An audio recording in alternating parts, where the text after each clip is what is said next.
నమస్తే. Welcome to hit TV.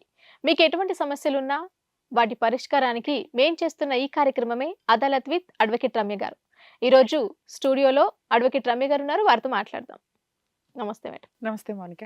Madam, చాలా సమస్యలు వింటూ ఉంటాము. అందులో భాగంగానే ఒక ఆయన మీతో మాట్లాడడానికి ఫోన్లో ఉన్నారు. వారితో మాట్లాడతాం. షూర్ అండి.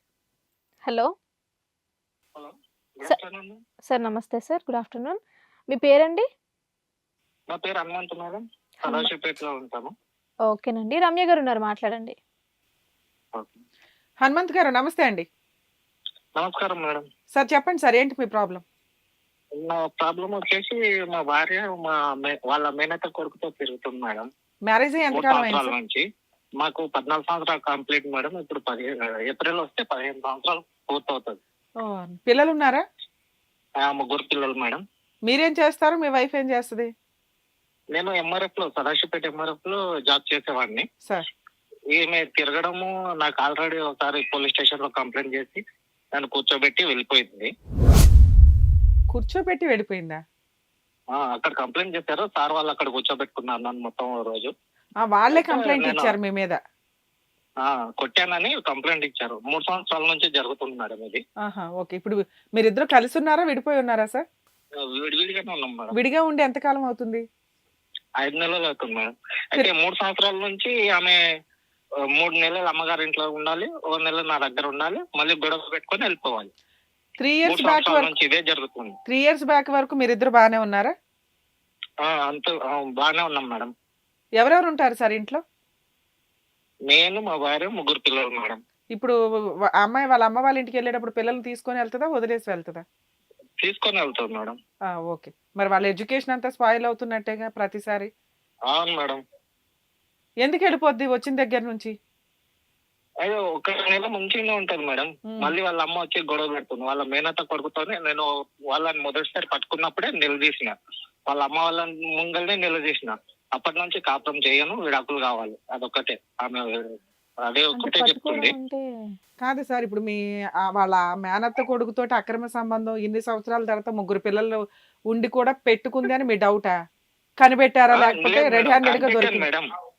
కనిపెట్టాను, వాళ్ళ రికార్డు కూడా నా దగ్గర ఉంది. ఫోన్ వాళ్ళని రికార్డ్స్ కనిపెట్టాను. ఫోన్ లో మాట్లాడుకుంటే చూసారా, లేకపోతే డైరెక్ట్ గా చూసారా? ఫోన్ లో మాట్లాడుకున్నది నేను రికార్డు పెట్టిపోయింది, అనుమానం వచ్చి అదే రికార్డ్ అయి ఉంది. తర్వాత నేను 2 రోజుల తర్వాత విన్నాను. వాళ్ళని రెడ్ హ్యాండెడ్ గా పట్టుకోవాలని చెప్పి వేరే ప్లాన్ చేసి ఇట్లా ఊరెళ్తున్నానని చెప్పి వెళ్ళిపోయాను. ఆ రోజు నైట్ తిరిగి వచ్చి వాళ్ళని పట్టుకున్నాను మేడం, రెడ్ హ్యాండెడ్ గా. ఎక్కడ? అతను మీ ఇంటికి వచ్చాడా, లేకపోతే ఈవిడ వాళ్ళ ఇంటికి వెళ్ళి- మా ఇంటికి వచ్చి అతనేం చేస్తాడండి? కార్ డ్రైవింగ్ చేస్తాను మేడం. అంటే మీరు ఇంట్లో ఉన్నప్పుడు పిల్లలు కూడా ఉండుంటారు కదా, అమ్మాయి ఇంట్లో ఉంటే? అవును, ఉంటారు మేడం. పిల్లలు ఆల్రెడీ 15 ఏళ్ళు అంటే 8 ఏళ్ళు 9 ఏళ్ళు ఉన్న పిల్లలు ఉన్నారు. అతను అవునవును. పిల్లలు ఉండగా కూడా వచ్చాడని మీరు అనుకుంటున్నారా, లేకపోతే చూసినప్పుడు ఏం చేశారు? చూసినప్పుడు నేనా మేడం? రెడ్ హ్యాండెడ్ గా పట్టుకున్నాను అన్నారు కదా. అవునవును. ఎందుకు వచ్చాడు? వచ్చాను మేడం. ఎందుకు వచ్చావని అంటే, పిల్లలు చూస్తాను రాండి బాబాయ్ అని అంటే వచ్చాను నేను అని వాడు చెప్పాడు. మా భార్య కూడా అదే మాట చెప్పింది. పిల్లలు చూస్తామని ఆయన ఫోన్ చేసి పిలిపించుకున్నారా మీరు లేని టైంలో? నేను వాడికి అడిగితే, నీకు అంతా రావాలని అనిపిస్తే నేను ఉన్నానా లేదా, కనుక్కొని నా రావాలి. గురించి రావాలి, నాకు కనుక్కొని రావాలి, కానీ నువ్వు ఇలా రావడం ఏంటి, ఇప్పటికీ చాలా సార్లు వచ్చిపోయినావు నేను లేని టైంలోనే అంటే, అది కాదు ఇట్లా రమ్మన్నందుకు వచ్చిన, పిల్లల గురించి వచ్చిన, అది ఇది అని అన్నాను. ఆ తర్వాత మరి ఇదేమింది అని వెళ్ళిపోయిన తర్వాత నా భార్యకు అడిగిన, రికార్డ్ ఏమింది అని అడిగితే, అది కాదు ఏదో జరిగిపోయింది అని. అప్పటి నుంచి ఇక నాకు అవసరం లేదు నువ్వు, నాకు విడాకులు కావాలి, కాదు సార్, వాళ్ళతోనే బతుకుతా. మీరు ఇప్పుడు రికార్డ్ పెట్టింది ఏం కనిపించింది? రికార్డ్ లో ఏమేమి ఉంది ఎవిడెన్స్? అని మేము మాట్లాడడం వినిపించింది మేడం. ఏం మాట్లాడుకున్నారు అంటే మీకు అంత డౌట్ వచ్చే అంత మాటలు ఏమున్నాయి అందులో? అందులో అంటే ఆమె, నువ్వు రా ఇంటికి రా, నాకు తప్పు చేసినట్టు అనిపిస్తుంది కానీ భయం అవుతుంది, ఆయనకు దొరికితే ఏమవుతుందో ఏమో, ఇలాంటివి అనమాట. మరి అప్పుడు మీరు అడుగుంటారుగా, ఏంటి మరి తప్పు చేయడం అంటే ఏంటి, నీ దృష్టిలో తప్పు చేసావా చేయలేదా అంటే ఏమంటది? అంటే నేను తప్పు చేసిన అవసరం లేదు, ఇక నువ్వు అవసరం లేదు, నేను తప్పు చేసినట్టే బతుకుతా. వారిని ఆవిడే తప్పు చేసి ఆవిడే వద్దంటుందా? ఆవిడ వద్దంటుంది. ఇప్పుడు వాళ్ళ అమ్మగారు అంటారు అది 10 మంది దగ్గర పడుకుంటుందిరా, దాంతో నీకేం అవసరము,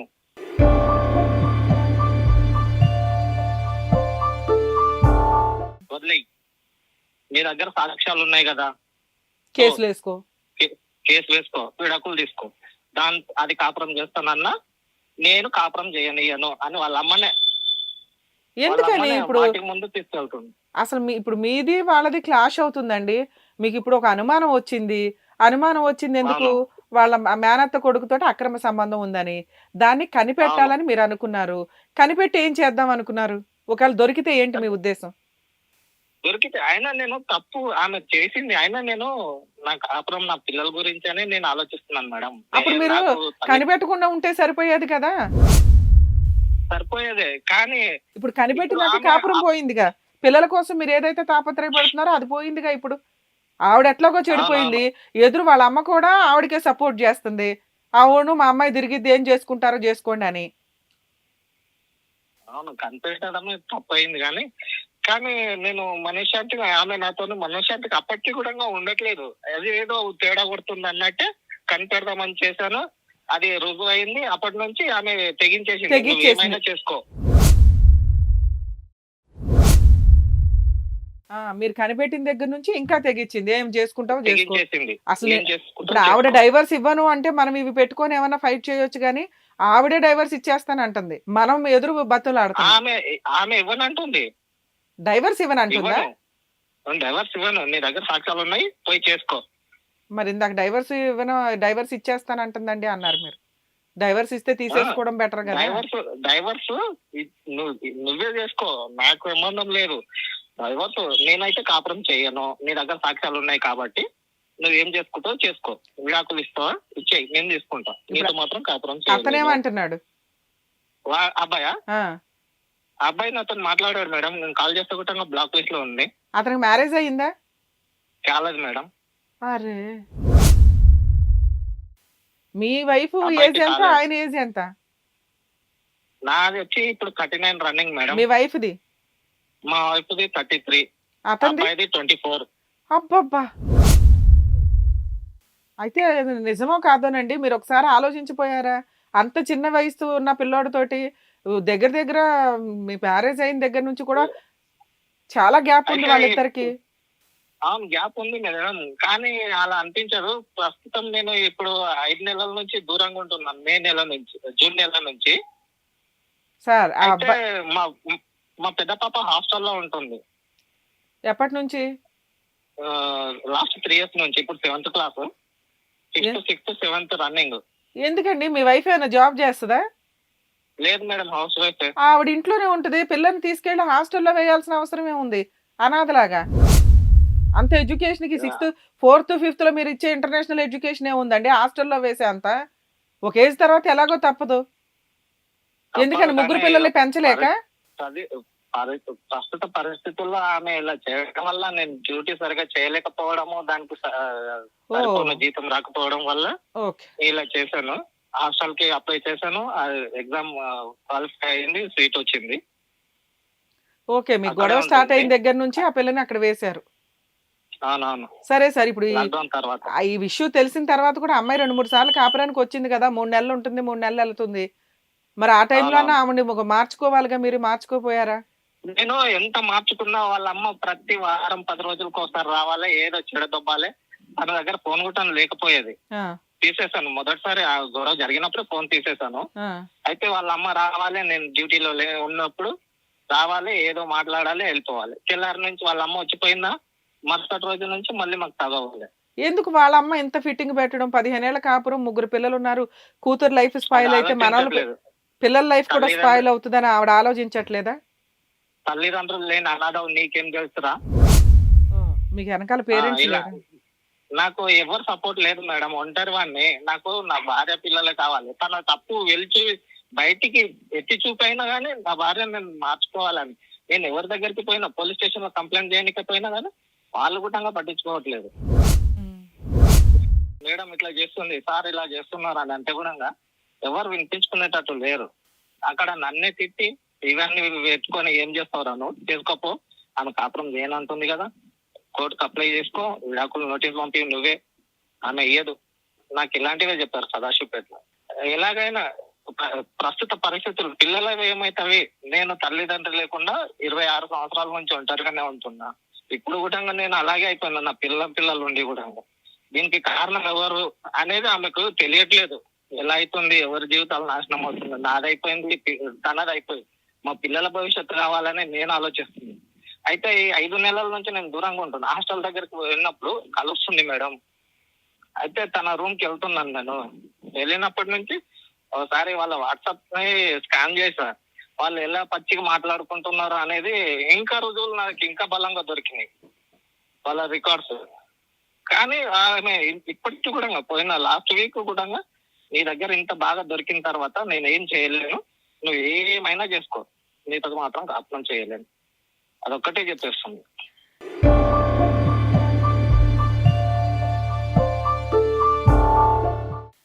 ఇప్పుడు 5 months నుంచి వెళ్ళిపోయింది కదా, పిల్లల్ని కూడా తీసుకెళ్ళిపోయిందా, ఇద్దరు పిల్లల్ని? పిల్లల్ని తీసుకొని వాళ్ళ అమ్మగారి దగ్గర లేదు మేడం, వేరే చోట రూమ్ తీసుకొని ఉన్నది. ఒకతే రూమ్ తీసుకొని ఉందా? ఏం చేస్తుంది మరి, ఇల్లు ఎట్లా మెయింటెనెన్స్? ఇల్లు తెలియదు మేడం. వాళ్ళ అమ్మ వాళ్ళు రీసెంట్ గా మే నెలలో పొలము పోయింది, అందులో డబ్బులు వచ్చాయి. వాళ్ళ అమ్మ 5 lakhs ఇచ్చింది, వాటితోటే ఏం చేస్తుందో తెలియదు మేడం. ఎక్కడ తీసుకున్నారు ఇల్లు వాళ్ళు? వాళ్ళ 5 lakhs వాళ్ళ అమ్మగారు ఇచ్చారనమాట, ఈమె అకౌంట్ లో వేశారు. అదే సుమారు ఎక్కడ ఇల్లు ఎక్కడ తీసుకొని ఉంటుంది ఆవిడ? మేము సదాశివపేటలో మేము ప్రస్తుతం ఇంతకు ముందు ఎక్కడ రూమ్ అయితే అద్దెకు తీసుకొని ఉన్నామో అదే పక్కన 2 రూమ్లు అవతల రూమ్ తీసుకొని ఉంది. నేను అక్కడ నుంచి రూమ్ షిఫ్ట్ తాండూరుకి చేశాను, వికారాబాద్ డిస్ట్రిక్ట్ తాండూరుకి చేశాను. ఇక్కడ మాకు ప్రాపర్ అన్నమాట. ఓకే సార్, ఇప్పుడు మీరు కాపురం కావాలనుకున్నారు కదా, అక్కడే ఉండి ఆవిడ బతులు ఆడుకుంటూ ఉండపోయారా? అక్కడ ఉండలేను మేడం, నాకు ఆల్రెడీ 2 times మర్డర్ అటెంప్ట్ జరిగింది.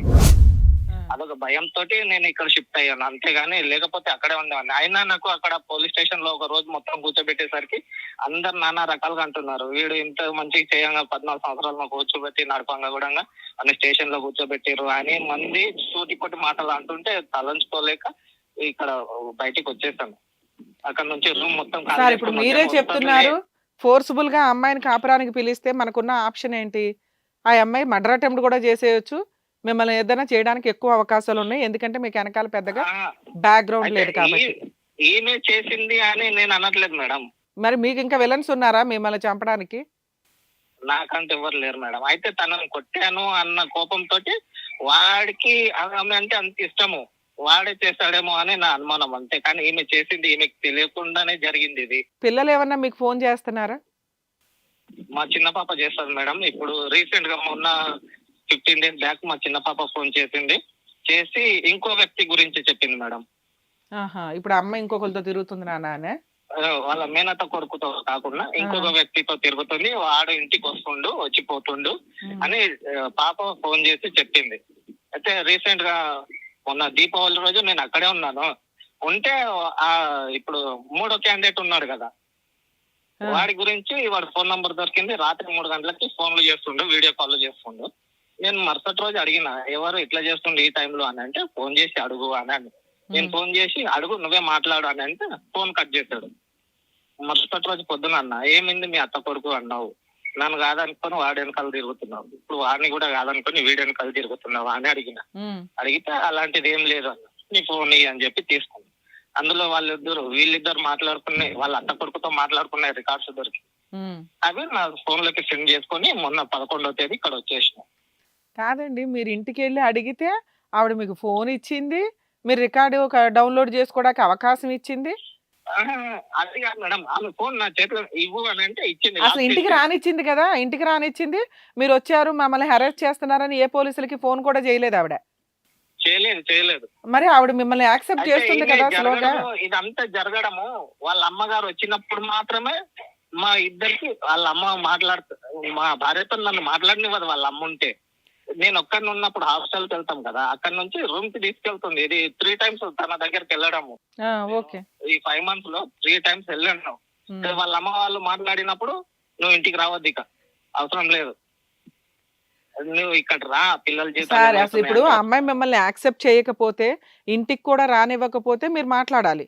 మీరు కాపురం నాశనం చేసుకుంటున్నది మీరు ఇక్కడ పని కట్టుకొని, మీకు ఇప్పుడు ఏం కావాలో అడగండి సార్. మేడం నాకు నా భార్యతో మాట్లాడి ఎవరి జీవితం నాశనం అవుతుంది అన్నది ఒకటి తనకు చెప్పాలి, వాళ్ళ అమ్మగారికి చెప్పాలి. వాళ్ళ అమ్మగారికి ఒక్క నిమిషం సార్. ఆ అమ్మాయికి వాళ్ళ అమ్మగారికి చెప్పాలి అంటే, వాళ్ళు కాపురం కావాలి అనుకోవాలి. వాళ్ళు అవును కౌన్సెలింగ్‌కి మేడం. రావాలి. వాళ్ళకి మీకు అవును కాపురము మేడం. అవసరం లేదు, కౌన్సెలింగు అవసరంలా. మిమ్మల్ని కాదనుకుని వాళ్ళు ఇండివిడ్యుయల్‌గా బతుకుతున్నారు. ఆళ్ళ అమ్మకి కౌన్సెలింగ్ అవ్వాల్సిన అవసరం ఏ చట్టానికి లేదండి. వాళ్ళ కౌన్సెలింగ్ అమ్మకి తీస్ అవసరం లేదు మేడం. అ అస అస ఈమె ఈమెకైనా చెప్పాలి కదా అదే మేడం. అదే వింటున్నారు కౌన్సిలింగ్ వినండి. ఈమెకైనా కావాలి కదా. ఒక్క నిమిషం సార్. ఎవరి కాపురం నాశనం అవుతుంది, ఎవరి జీవితం నాశనం అవుతుందని వాళ్ళకి చెప్పాలండి అన్నారు చూసారా? అవును. మీ కాపురం నాశనమైంది, మీ జీవితం నాశనమైంది తప్ప ఆ అమ్మాయిది కాదు. మీరిది కొంచెం అవును రియలైజ్ మేడం. అవ్వాలి. మీరు కాపురం అవును. కావాలి అనుకుంటే, ఆవిడ ఏం చెప్తుందో అసలు ఆవిడ ముందు డోర్‌లు ఓపెన్ చేస్తుంది, ఇంట్లోకి రానిస్తుంది. మెల్లగా అవును. వెళ్ళిపోవాలా, ఆవిడ చెప్పిన కండిషన్స్ ప్రకారం మీరు ప్రొసీడ్ అయిపోతే, మీకు పిల్లలు, పిల్లలకి తండ్రి, మీకు భార్య ఉంటారు. మీరు పనిగట్టుకొని ఆవిడ క్యారెక్టర్ కనిపెట్టి, ఆవిడని కంట్రోల్ చేయాలని చూడడం వల్ల ఆవిడ ఆల్రెడీ ఇండివిడ్యుయల్‌గా వెళ్ళిపోయింది. ఇండివిడ్యుయల్‌గా బతికి చూపిస్తుందక్కడ. మీరు కదా భార్య కావాలి, భార్య కావాలని టెన్షన్ పడుతున్నారు, ఎళ్తున్నారు. మళ్ళీ ఎవిడెన్స్‌లు చూసుకుంటున్నారు, మళ్ళీ పోటాడుతున్నారు, మళ్ళీ వస్తున్నారు. ఇంతలోకి వాళ్ళ అమ్మొచ్చి కాస్త ఆజ్యం పోసి వెళ్తుంది. మిమ్మల్ని ఎలా విడగొట్టాలా అని. అప్పుడు డబుల్ ఓపికతో, డబుల్ రెస్పాన్సిబిలిటీతో ఉండాల్సింది మీరే కదా! ఆ అమ్మాయి అవును ఏమి మేడం. డైవర్స్ ఇస్తాను అనట్లా. డైవర్స్ ఇస్తాను అంటే మనం టెన్షన్ పడాలి. మీకు ఆల్రెడీ డైవర్స్ ఇష్టం లేదు. ఆ అమ్మాయి కూడా ఇవ్వట్లా. ఒక ప్రాబ్లమ్ క్లియర్. అంటే 30% మీరు హ్యాపీ. రిమైనింగ్ 70% ప్రాబ్లమ్ సాల్వ్ అవ్వాలి. ఏం ప్రాబ్లము? ఎవరికి అవసరం కాపురం పిల్లలకి తండ్రి అవసరం ఉందా? తల్లి అవసరం ఉందా? అంటే పిల్లలు ఆల్రెడీ ముగ్గురు తల్లికి సపోర్ట్‌గానే నడుస్తున్నారు. అవును. ఇక మీకే కదా పిల్లల అవసరం ఉంది. కాపురం అవసరం అవును మీకే మేడం. ఉంది కాబట్టి మీరు తగ్గాలి ఫస్టు. మీరు తగ్గి ఈ కాపురం నిలబెట్టుకోవడానికి నాకున్న ఓపికేంటి? నాకున్న లౌక్యం ఏంటి? నాకున్న సహనం ఏంటి? అని మీరు చూసుకుంటే ఈ కాపురం నిలబడతది. ఎందుకంటే ఆ అమ్మాయి ఎక్కడికి రాదు. ఎక్కడ కౌన్సెలింగ్స్ తీసుకోదు. నీ మీద ఏ కేసులు వెయ్యదు. అవును మేడం. ఎందుకంటే మీ మీద ఏదైనా కేసులు ఫైల్ చేస్తే 498 డీవీసీ మెయింటెనెన్స్ కేసులు వేస్తే కనుక మీకొచ్చే ఆ పావలా సాలరీ కూడా పిల్లల మెయింటెనెన్స్‌కే వెళ్ళిపోద్ది. మీ ఆవిడకి మెయింటెనెన్స్ రాదండి. ఎందుకంటే మీ దగ్గర ఎవిడెన్స్ ఉన్నాయి. అమ్మాయి తప్పులు చేస్తుంది అని. అవును. కాబట్టి ఆవిడకి మెయింటెనెన్స్ రాదు. కానీ ముగ్గురు పిల్లలకి మెయింటెనెన్స్ అనేది ఆర్డర్ అయిపోద్ది కదా! మీకు అవును కాపురం మేడం. లేకపోగా, పిల్లలు లేకపోగా 3 కేసుల చుట్టూ తిరుగుతూ మెయింటెనెన్స్ కట్టుకోవాలి ఎదురు. మీకొచ్చేదేంటి విజిటేషన్ రైట్సు. అది ఇప్పుడైనా ఇస్తుంది ఆ అమ్మాయి డోర్ ఓపెన్ చేసి. మీరు హాస్టల్‌కెళ్ళి పిల్లతో మాట్లాడొచ్చు. ఇంటికెళ్ళి పిల్లలతో మాట్లాడుతున్నారు. సో, మీరు కోర్ట్‌కి వెళితే మీకొచ్చే రిలీఫ్ ఏదో మీకిప్పుడు ఇంటి దగ్గరే నడుస్తుంది. మీరు అడుగుతున్న మీ ఆవిడకి కౌన్సెలింగ్ అనేది ఆవిడకి అవసరం లేదు. మీకే అవసరం. మీరే రియలైజ్ అవ్వాలి. మీరే తగ్గాలి. మీరే ఎళ్ళాలి. సరే ఎళ్ళానండి. నేను తగ్గుతున్నానండి. నేనెళ్ళానండి. నేను పిల్లల కోసం మాక్సిమం ట్రై చేస్తున్నా. కానీ ఆవిడ అక్రమ సంబంధాలు ఒకదాని తర్వాత ఒకటి కంటిన్యూ అవుతున్నాయి. ఏం చేయమంటారు? అవును. ఆ అక్రమ సంబంధాలు ఉన్నాయి కాబట్టే మీ కాపురం స్పాయిల్ అయ్యింది. మీరు కావాలి అంటున్నప్పుడు అక్కడే ఉండి లౌక్యంగా వాటిని కంట్రోల్ చేయడం ఎలాగా అని చూసుకోండి తప్ప, బయటకొచ్చేసి ఆవిడకి అక్రమ సంబంధాలు ఒప్పుకోమనండి. ఇక నుంచి అలాంటి తప్పు చెయ్యొద్దని చెప్పండి. అలా చేసి ఆవిడ కౌన్సెలింగ్ తీసుకోమనండి అని ఇన్ని కండిషన్స్ పెట్టే రైట్స్ మనకి లేవు. కాపురం ఎవరికి కావాలో వాళ్ళే తగ్గాలి. కాపురం ఎవరికి కావాలో వాళ్ళే వెళ్ళాలి. వాళ్ళే ఆవిడని ఓపికగా మార్చుకోవాలి. ఆవిడ ఏ పోలీస్ స్టేషన్‌కి వెళ్ళినా ఆవిడకి ఫేవర్‌గానే మాట్లాడతారు. తీసుకెళ్ళిన ఎవిడెన్స్‌లు మీరు కేసులు గెలవడానికి ఉపయోగపడతాయి. మీకు విడాకులు రావడానికి ఉపయోగపడతాయి తప్ప, ఆవిడకి మెయింటెనెన్స్ ఇవ్వకుండా కాపాడుకోవడానికి ఉపయోగపడతాయి తప్ప, కాపురం నిలబెట్టడానికి ఉపయోగపడవు. ఓ పక్కన మనం పిన్నీస్‌తో గుచ్చుతూ ఈవిడ క్యారెక్టర్‌లెస్ అండి అని, అయినా పర్లేదండి తూచండి, ఆవిడ మారిపోమనండి, నా దగ్గరికి వచ్చేయమనండి అంటే, ఆవిడేం బొమ్మ కాదుగా. ఇక్కడేం కోట్లకి వీళ్ళకి ఆళ్ళకి మాయలు మంత్రాలు ఉండవుగా బ్రెయిన్‌లో ఆవిడ చెత్తంతా డిలీట్ చేసేసి మీకు అపురూపంగా తీసుకొచ్చి హ్యాండ్ ఓవర్ చేయడానికి. భర్త కావాలి అనుకుంటే ఆవిడ మారతది. భర్త వద్దు అనుకుంటే కేసులేస్తది. ఆవిడ ఈ 2 పనులు చెయ్యట్ల. కావాలి అవును. అనుకోని మారట్లా. వద్దు అనుకోని కేసులు వేయట్లా. ఆవిడ స్టాండర్డ్‌గా ఉంది. ఆల్రెడీ ఒకసారి మే నెలలో పోలీస్ స్టేషన్ పోయిర్రు. తర్వాత ఆగస్టు 16th రోజు గుట్టంగా పిఎస్‌కెళ్ళిర్రు మేడం. ఆల్రెడీ నన్ను కొట్టి ఎలగొట్టిర్రు. నువ్వు ఎందుకొస్తున్నావు నా ఇంటికి? కాబట్టి మీకున్న రావాల్సిన అవసరం ఆప్షను లేదు. మీరు వెళ్లి గొడవ పడుతున్నారు. వాళ్ళింటికి మీరెళ్లి న్యూసెన్స్ చేస్తున్నారు. వాళ్ళకిష్టం లేకుండా మీరెళ్ళటం వల్ల ఇదే మాట మాట్లాడతారు. మీరు న్యూసెన్స్ చేయకపోయినా వాళ్ళు ఇట్లాంటి ఎలిగేషనే పెడతారు. మీ మీద మీరు వెళ్ళినాక కంప్లెయింట్లు పెట్టారు గానీ, ఊరికే కంప్లైంట్లు కేసులు వేయలా, రెగ్యులర్గా అందరూ వేసినట్టు అమ్మాయి వేయట్లా, మిమ్మల్ని వదిలించుకోవడానికి ఆవిడ ఏ కేసులు వేయలా. అర్థమవుతుందా? అవును. మీకు ఇంకా టైం అవును. ఉంది, పిల్లలతో మాట్లాడడం ట్రై చేయండి, ఆవిడతో కాదు. ఆవిడ క్యారెక్టర్ లెస్ అంటూ ఆవిడే కావాలండి అంటాం బాగోదు, ఎందుకంటే రేపొద్దుట ఫైటింగ్ చేయాలి అంటే ఇబ్బంది అవుతుంది. ఆవిడ క్యారెక్టర్ లెస్ అని మీ దగ్గర చక్కటి ఎవిడెన్స్లు అయితే ఉన్నాయి, వాటిని వాడుకుంటారా వాడుకోరా మీ ఇష్టం. ఇవాళ కాకపోతే రేపైనా మీరు వాటిని యూజ్ చేసుకోవడానికి అవకాశం ఉంది. ఇప్పుడు మీకున్న ఆప్షన్ ఏంటి? పిల్లలతోటి కాస్త లైఫ్ గెట్ ఆన్ చేసుకుంటూ వాళ్ళతో మాట్లాడుకుంటూ వాళ్ళు మీ వైపు తిరిగేలాగా చూసుకోండి. పిల్లలందరూ కూడా 5 ఇయర్స్ దాటిన పిల్లలే కాబట్టి మేము డాడీ దగ్గరే ఉంటాము అంటే కనుక అవును. ఏ కోర్టు ఆపదు. ఇప్పుడు హాస్టల్లో ఉన్న పిల్లని మీ వైపు తిప్పుకొని మీ ఇంటికి తీసుకెళ్ళిపోవడానికి చూడండి, వచ్చేస్తుంది. ఆ అమ్మాయి పోలీస్ స్టేషన్కి వెళ్ళి అవును. కంప్లైంట్ ఇచ్చింది అనుకోండి, పిల్లని అడుగుతారు, అవును. మీకు డాడీ ఇష్టమా మమ్మీ ఇష్టమా అని. డాడీ ఇష్టం, డాడీ దగ్గర ఉంటానండి, అమ్మ మంచిది కాదు అంటే ఏ కోర్టు ఏ పోలీసులు ఏమీ చెయ్యరు. అవును మేడం. అలాగే మెల్లగా ఇద్దరు పిల్లలు కూడా మీ వైపు తిప్పుకోవడానికి చూడండి. మీకంటూ మెల్లగా కుటుంబం ఓకే అయినప్పుడు ఆవిడ మిమ్మల్ని వదిలేయాలనుకోవట్లా, పిల్లలు లేనప్పుడు ఆవిడకి కూడా మీ వాల్యూ తెలుస్తుంది. అవును మేడం. ఖచ్చితంగా ఆవిడ రియలైజ్ అయ్యి రావడానికి అవకాశం ఉంది. ఆవిడ నాకు వద్దు మొర్రో అంటే మీరు కేసులు ఫైట్ చేస్తే కనుక అన్ని కేసులు మీరే గెలుస్తారండి. మీరు వద్దు అనుకున్నా మీరే గెలుస్తారు. మీకు ఇంత ఆఫర్ ఉంది మీకు, కానీ మీరు లీగాలిటీని వద్దు, ప్రజెంట్ నాకు భార్య పిల్లలు కావాలండి అంటున్నారు కాబట్టి లౌక్యం ఓపిక ప్రదర్శించండి. పిల్లల ద్వారా టార్గెట్ పెట్టుకోండి, డైరెక్ట్గా వాళ్ళ ఇంటికి వెళ్ళొద్దు. పిల్లలతో రెగ్యులర్గా మాట్లాడుతూ ర్యాపో పెంచుకోండి. పిల్లల్ని బయటికి తీసుకెళ్తున్నాను, సినిమాకి తీసుకెళ్తున్నాను, పార్క్కి తీసుకెళ్తున్నానని 1-4 సార్లు వెళ్ళి బయట నుంచి పిల్లల్ని తీసుకొని పిల్లల్ని మీ వైపు తిప్పుకోవడానికి ట్రై చేయండి. మెల్లగా ఆవిడ కూడా మీతో పాటు రావడానికి అవకాశం ఉంది. అదే మేడం. లీగల్ గా వెళ్ళకండి సార్, లీగల్ గా వెళ్తే లైఫ్ స్పాయిల్ అవుతుంది. లీగల్ గా వెళ్తే లైఫ్ స్పాయిల్ అవుతుందనే మేడం నేను వెళ్ళొద్దు, అసలు వెళ్ళే అంత కూడా ఏమీ లేదు సార్. ఆ అమ్మాయి వద్దు అనుకుంటే ఈ పార్టీకి కేసులు వేసేది. అదే మీ దగ్గరికి వస్తేనైనా ఈ ఎవిడెన్స్ విని తప్పు ఎవరు చేశారు, ఎందువల్ల అయ్యింది అనేది మీరైనా ఆమె మైండ్ వాష్ చేస్తారు అన్నట్టు. అలాగే సార్, ఎప్పుడైనా అట్లాంటి సిచ్యువేషన్ వస్తే ఖచ్చితంగా మనం ఆవిడతో మాట్లాడి ప్రాబ్లమ్ సాల్వ్ చేయడానికి చూద్దాం. ప్రెసెంట్ అయితే మీరు ఎటువంటి లీగల్ యాక్షన్స్ చేయకండి. నేను లీగల్ యాక్షన్స్ ఏం తీసుకోను మేడం, మీ దగ్గరికి వస్తే మీరే సొల్యూషన్ చెప్తారు, ఆమెకి మీరే అలాగే నచ్చ అలాగే చెప్తారు. సార్, చేద్దాం. మీరు చేస్తారన్నట్టే నేను మీకు కాంటాక్ట్ చేస్తాను, అంతేకాని నా వల్ల ఇలా జరిగింది నాదే తప్పు అని నేనేం నేనే చెప్తున్నా, నేనే దూరంగా ఉండి నేనే నాశనం చేసుకుంటున్నా, నాకు ఆప్షన్స్ ఏం లేవు, అందుకే మిమ్మల్ని అప్రోచ్ అయింది. అలాగే సార్, ఆవిడకి కూడా ఫోన్ చేసి ఆవిడకి కూడా కౌన్సిలింగ్ కి పిలుద్దాము. వస్తాను అంటే ఇద్దరిని పిలుస్తాం సార్ ఒకసారి. ఓకే. ఓకేనా? ఆల్ ది బెస్ట్ అండి, జాగ్రత్త సార్. మౌనిక, యాక్చువల్గా మనం చాలా కేసులు చూస్తున్నాం అక్రమ సంబంధాలు అనేవి. మేబీ ఈ కేసు కూడా సేమ్ అదే. అమ్మాయి రెగ్యులర్గా ఆవిడకి 36, 37 ఇయర్స్, 25 ఇయర్స్ వాళ్ళ మేనత్త కొడుకుతో అంటే కొంచెం నమ్మబుద్ధి కాల నాకు. ఆ తర్వాత కూడా పాప చెప్తుందట అమ్మకి ఇంకా వస్తున్నారు వేరే వాళ్ళు అని. ఆవిడ ఏ జాబు చేయదు, ఇంటికి ఆల్రెడీ మెయింటెనెన్స్లు అన్ని కట్టుకుంటుంది, రెంట్లు కట్టుకుంటుంది, భర్తను కాదనుకొని విడిగా ఉంటుంది. కొంత డౌట్ఫుల్ వ్యవహారం ఉంటుంది. నిజంగా ఈయనకి ఏంటంటే అనుమానం కూడా అయ్యి ఉండొచ్చు, విపరీతమైన అనుమానం అయ్యి ఉండొచ్చు. అంతా వేరే వాళ్ళతో రెడ్ హ్యాండెడ్గా దొరికేసిందండి అని భార్య కావాలండి అంటే సెట్ అవుతుంది. అలాంటి క్యారెక్టర్లెస్ అమ్మాయిని వద్దు అనుకుని ఇండివిజువల్గా బతకాల, పిల్లల కోసం ప్రయత్నించాలి. ఈయన చైల్డ్ కస్టడీ పిటిషన్ వేసుకుంటే కనుక పిల్లలకి ఆవిడ నిజంగా క్యారెక్టర్లెస్ అని ప్రూవ్ చేయగలిగితే, ఈయన దగ్గర ఉన్నాయి అంటున్నారు కాబట్టి ఎవిడెన్స్లు, పిల్లల కస్టడీ ఇతనికే ఇస్తారు. అది ఒక 2-3 ఇయర్స్ ఫైట్ అయితే ఉంటుంది. ఈయన వైపే మిస్టేక్స్ ఎక్కువ ఉండడానికి ఎక్కువ అవకాశం ఉంది, అందువల్ల ఆయన లీగల్గా ప్రొసీడ్ అవ్వట్లే. అలాగే ఆవిడ కూడా కాపురం నిలబెట్టుకోవాలనే ఉంటుంది. లేకపోతే అమ్మాయి ఇప్పుడు ఈయన వదిలించుకోవాలి అనుకుంటే 498 DVC MC కేసులు వేసేది, కోర్టుల చుట్టూ తిప్పేది, ఆయన మ్యూచువల్ డైవర్స్ ఇచ్చేవాడు. వేరే ఆప్షన్ లేదు కాబట్టి. ఇక రాను అనేవాళ్ళు ఎప్పటికైనా బలవంతంగా తీసుకురావడం కుదరదు. ఉన్నంతలో ఆయన కాస్త వెయిట్ చేయడం బెటర్ లీగల్ ప్రాసెస్ కంటే. ఎందుకంటే కాపురం నిలబెట్టుకుందాం అనుకునే వాళ్ళు లీగల్గా వెళ్ళొద్దని నా బెస్ట్ సజెషన్. ఓకే రమ్య గారు, బాగా చెప్పారు. Thank you. Thank you.